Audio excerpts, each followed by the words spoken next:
नमस्कार भक्तजनों, आप सभी का हमारे चैनल पौराणिक बोध में हार्दिक स्वागत है। इस चैनल पर आपको सनातन धर्म, देवी देवताओं की महिमा, व्रत कथाएं, पौराणिक प्रसंग, धार्मिक रहस्य और आध्यात्मिक ज्ञान से जुड़ी प्रेरणादायक जानकारियाँ प्राप्त होती है। यदि आप भी धर्म और अध्यात्म से जुड़े रहना चाहते हैं तो हमारे चैनल पौराणिक बोध को सब्सक्राइब करें और वीडियो को लाइक एवं शेयर करना न भूलें। आज की इस पावन प्रस्तुति में हम सुनेंगे निर्जला एकादशी व्रत की महिमा और भीमसेन जी से जुड़ी दिव्य कथा, जिसके श्रवण मात्र से पुण्य की प्राप्ति होती है। तो आइए भगवान श्री हरि विष्णु का ध्यान करते हुए श्रद्धा और भक्ति के साथ कथा का शुभारंभ करते हैं।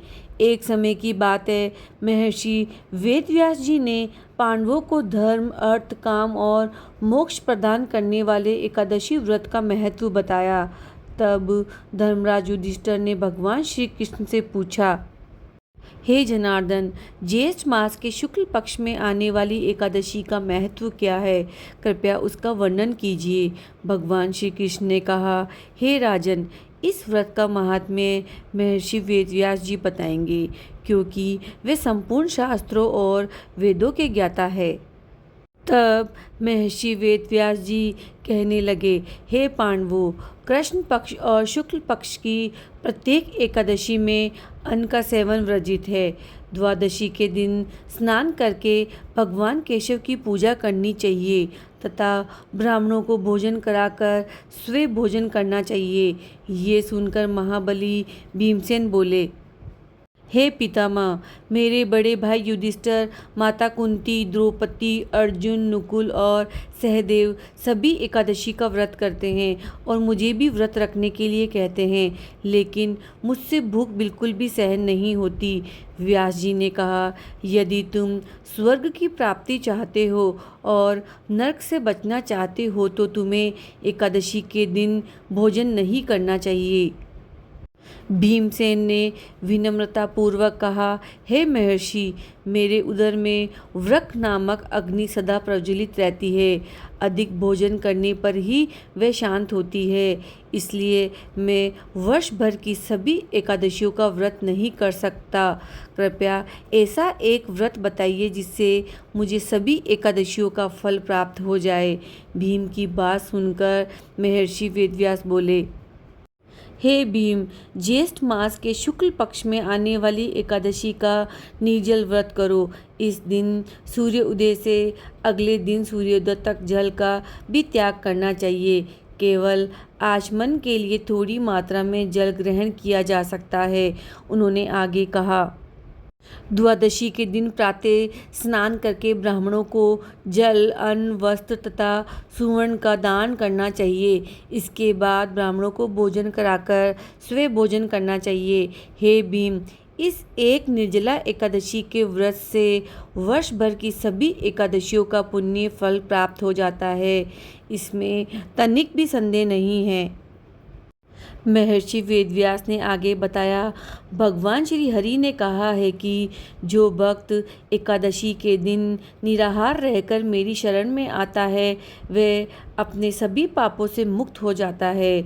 इसके बाद उन्होंने निर्जला एकादशी के विशेष दानों का महत्व बताया।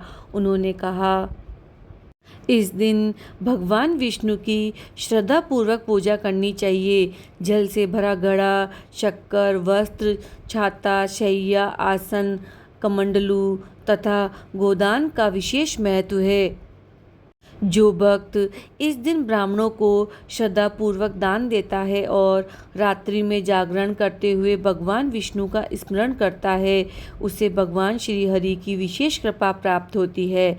महर्षि ने आगे कहा, जो मनुष्य निर्जला एकादशी का व्रत करता है वे अपने पूर्वजों और आने वाली पीढ़ियों का भी कल्याण करता है।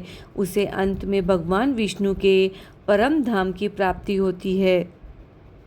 जो इस एकादशी की महिमा को श्रद्धा से सुनता या सुनाता है वे महान पुण्य प्राप्त करता है और उसके जीवन के अनेक कष्ट दूर हो जाते हैं।